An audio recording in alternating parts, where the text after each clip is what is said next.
اسمي أسامة بخاري أو أسامة بن صالح بخاري. أنا رئيس الغرفة التجارية السعودية الدولية اللي هو البانكينج كوميشن، اللي هي لجنة الممارسات البنكية. بانكر سابق، entrepreneur حاليا. عندي مجموعة الفارس، أنا وزوجتي الفاضلة الكريمة اللي هي inspiration لي أنا شخصيا، ونجحنا مع بعض والحمد لله رب العالمين. ونشتغل في مجالات مختلفة، منها التعليم، منها في البانكينج سيرفيسز كتكنولوجي بروفايدر، ميديكال سيرفيسز، يعني مجموعة متوسطة الحجم. لا توجد ثوابت في الحياة، زي ما قلت من قبل. always revisit your assumptions، لأنه اعتقاداتنا والassumptions are always valid في زمن معين، في مكان معين، بظروف معينة. So you always need to revisit your assumptions. So I may wake up at 6 o'clock in the morning لأنه في عندي مثلا مؤتمر يبدأ الساعة 7 ولا 8 ولا and I may wake up at 10 o'clock لأنه I know I have nothing to do in the early morning. However, I never sleep before 2 o'clock in the morning. So regardless of what I'm doing, I'm always sleeping at 2 لأنه I have to read a lot. I have to make sure that the wheel is running properly. And there's so many strategic initiatives that I look at and I'm responsible of and for, that I need to make sure that they're always running. So regardless of what it is, I'm always going to bed at 2 o'clock in the morning or after, and waking up whenever I need to. But on the average, I sleep about 4 hours a day. لا هو شوف، ما في سر. just اشتغل من قلبك وأوكل أمرك إلى الله وأمرك حتصير طيبة، لأنه ده السر الأساسي. الإيمان بالله وإنه نوكل أمرنا إلى الله، ده أهم شيء. الرسول صلى الله عليه وسلم قال أعقلها وتوكل. فيعني أنا لازم لازم أعمل effort، مش أقول لا أنا خلاص إن شاء الله وأنام في البيت وأصحى الساعة 12 الظهر وأفطر ويعني this will never happen. الروتين بصراحة الحاجة الوحيدة اللي I make sure وهي it's not a routine. When we say work-life balance, I have to give my family the time that they deserve، مش اللي أنا I think I can spare. لأنه if you think about the time that you can spare, maybe you cannot spare any time for your family. ولكن this is not right. كلنا we get immersed into work, into what we want to achieve. And we say, I am working for them, I am doing this for them. But if you miss your son's birthday, ولا your daughter's graduation, ولا something very, very impactful in their lives, you might think, ده حاجة هايفة، it's a simple thing. No, you have to give them the time that they require. فدي من الثوابت اللي عندي، إنه my family comes first regardless. طبعا sometimes you get a call from a very high-ranking official that will require you to do something, but they also appreciate that. لأنك you're always there. So when you occasionally need to be somewhere else, they appreciate it. They say, oh God, Allah يوفقك، الله يعينك, في نفس الوقت تقول لا, he's always been there. I think this balance it's very important. شوف I have had so many excellent bosses بكل أمانة والحمد لله رب العالمين. ربي وفقني you could have had a bad boss, someone who put you down. أنا الحمد لله رب العالمين throughout my career I had only bosses that just pushed me and pushed me more to be better. But I'll tell you, I remember one of the last few bosses that I had, he was telling me, Osama, you're not a businessman, you're a banker. When I was working, I was still in the banking sector, you behave like a businessman. You go and you talk to clients and you promise them and you do things and you don't think of other matters like operational risk and financial risk. Yes, I do think about them, but I behave in a way as if I own the business. And honestly, it prevailed. Alhamdulillah Rabbil Alameen. I've had so many successes بفضل رب العالمين from the beautiful teams that I've been working with throughout my career. So we've done so many first things in the Saudi market. I don't need to dwell on that, but it's about putting your heart into it. But then I just thought, yes, I mean, why don't I just do it for myself and truly become a businessman? And so I actually started my company while I was still on the job. And that's, I believe, how you can balance it. You start small. You start doing things that have no, of course, contradiction or any conflict of interest. So I was doing something completely different than what I actually do day to day, so that there will be no conflict of interest. And as the company grew and it became, as I say, solid and it could stand on its 2 feet, then I said, yes, it's time to leave being paid, because at the end of the day, this is what the corporate world does. It makes you dependent on that salary. You get that addiction. And honestly, this is the biggest issue that we have on a global scale. The corporate world sucks you into being addicted to a salary. You want a stable income. But if everyone did that, we would not have any entrepreneurs. So you have to take that leap of faith, that risk.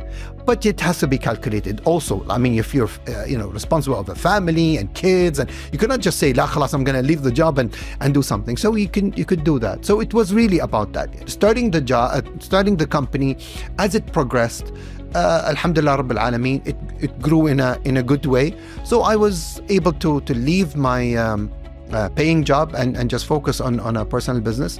And also I have to thank my wife. She supported me a lot, because she's been always an entrepreneur. So we have the school that was honestly the backbone of all our businesses, because it funded me when I did not make enough money. So I had something I can lean on, which not anyone can say I have someone to lean on. Like anything, even finance is changing. Yes, absolutes. I mean, actually, I don't work in absolutes, because absolutes will always change. The only absolute or the only constant is change. And this is a cliche, and we all know it. However, with finance, it's always the bigger picture. If you think narrowly or tactically, you'll always be that. But if you think strategically, and that's where a lot of people fail to understand, strategy doesn't mean I forget about the tactics as well. I love an example that was told by Brian earlier in his opening speech about the forest and the tree. You, as a finance manager or a finance professional, you need to look at the forest, at the ghaba.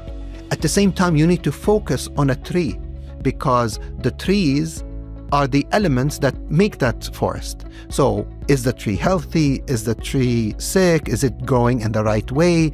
Is there a tree that is growing faster than the others? Is there a tree that is growing less than the others? So I have to look at them. So what happened today with technology, and especially with AI and the evolution of machine learning, I can leave that detail to the machines, because these are routine things. So all the routine matters can be fully automated, but not creativity. Creativity is still a human thing. Computers cannot be creative yet. Maybe we'll achieve that sometime in the future, but as we stand today, with all the computational power, it's nothing but combinations of permutations and making decisions out of so many learning data elements. So truly, this is what's happening in the finance world, so that as a finance manager, as a finance professional, or even as a business owner, I leave the routine things to happen with the computers. Then I can concentrate on the forest itself, because then the triggers will come to me from the system saying, hey, hang on, there's a tree that is dying, or there's a tree that is thriving, because I need to look at both. I need to make sure whatever is doing good to do better, and whatever is not doing well to solve or the problem, what's causing that problem, because it can propagate and pass on to others. I always have this argument with my CFO, and I love him dearly. He's like my best friend. Before he became my CFO, we've been friends since literally kindergarten. We went to school together. And then after so many years, him working in different places, he joined my organization, let's say our organization, and he became the CFO. And I tell CFOs, stop thinking numbers only. Stop thinking accounting only. Yes, a finance manager is not an accountant, But at the end of the day, that's their DNA. It's about numbers, and and understand that business needs risk that I believe most financial managers are not ready to take, because it's not in their DNA. And that's the difference, really. But at the same time, the finance managers, they are the backbone of any business, because he would be the first to tell me, hang on, Osama, wake up, Tara, you're heading into a wall.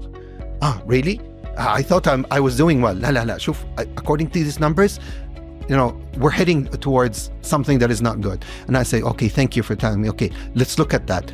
Let's rethink. What did I do wrong? What happened? So then we can come back, and so it's a ship that is sailing, and I believe the finance manager is the rudder, or where it makes it go right and left. And it should always also be the sonar that tells me I'm heading towards, so there's immediate tactic, the rudder that moves right and left, but also the sonar, because I know that ahead of me there is going to be an iceberg, so we don't want the Titanic again, inshallah. لا, they need to take some risk. They need to take some risk. بس هي دي الفكرة. بس هنا يجي البالانس ما بين البزنس والrisk, because risk, I mean, if you think about it, if you talk about risk, what's the best thing to do, let's say in cybersecurity? Unplug the PC and don't connect it to the internet, and khalas, then you're 100% safe. But then you're paralyzed. You cannot do anything. So it's neither this or that. It's always something that you have to work with. Not just finance managers, anyone. Believe in yourself more important than anything else. It is extremely crucial that you believe in yourself and believe in what you're doing. Because if you don't, then you're not going to succeed. Because even if you get some success, it's not sustainable. It's not something that you can maintain. You have to believe in what you're doing. So regardless of what you're doing, you have to believe in yourself and enjoy what you're doing. لأنه once you enjoy what you're doing, and once you believe in it, you can always, you yourself will always strive to be better, because you will read more, you will learn more, you will attend conferences, you will read books, you will look at other people to inspire you, and you can do a lot more. But specifically for the finance world, I honestly believe we are not in a good place on a global scale. The financial issues that we can see right, left, and center, the evolution of money is happening. We can see, with the evolution of cryptos, which I'm not with at all, but it's something that is happening. So regardless whether you believe in something or not, you have to accept that it's happening, and you have to deal with it. So this is, so if you don't believe in something, don't say, no, this will never happen. No, there's not. I mean, we see, Bitcoin going north $100,000. I mean, if you would have come to me, I don't know, 5-7 years ago, I would say, no way, it will reach 100,000. Well, it proved me wrong.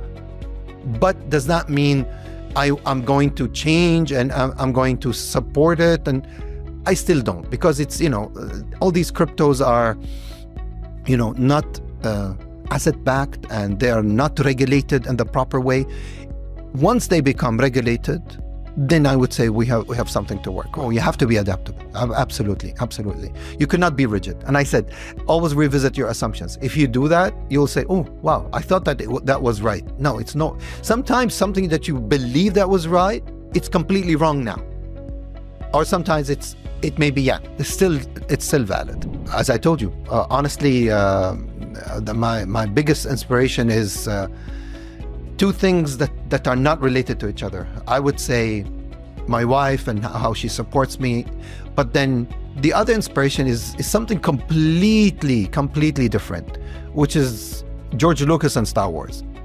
It just blew my mind when I was a little kid in 1977 when Star Wars was launched. It just made me think in the most, I would say, radical, no holds barred, no boundaries, and honestly, it just it's just part of my life. And I'm a huge Star Wars fanatic, and I truly believe that you can always learn from anything, whether it's a cartoon, whether it's a movie, whether it's a book, or it's a car, or whatever it is. We call them external attributes that can you take them, absorb them, and make them relevant to what you're doing. I mean, being open-minded, unfortunately, a lot of people think that means I take off my clothes and I walk naked. That's not being open-minded at all. It's really open-minded means I accept others for who they are. I don't care what kind of religion, race, ethnicity that you come from. I treat you as a human being, you treat me as a human being, and I accept you for who you are. All the other things don't really matter. And I truly believe that's a true definition of being open-minded and openness. I thank you. And it's always a pleasure to be with you. And honestly, it's a huge success. MashaAllah, tabarakallah. Yani, yes, I attended the one in Saudi, but the one here is MashaAllah, it's even bigger. MashaAllah, tabarakallah. يعني بهنيكم على المجهود الخرافي والجبار. وما شاء الله حضور يعني مثالي. أتمنى لكم كل التوفيق.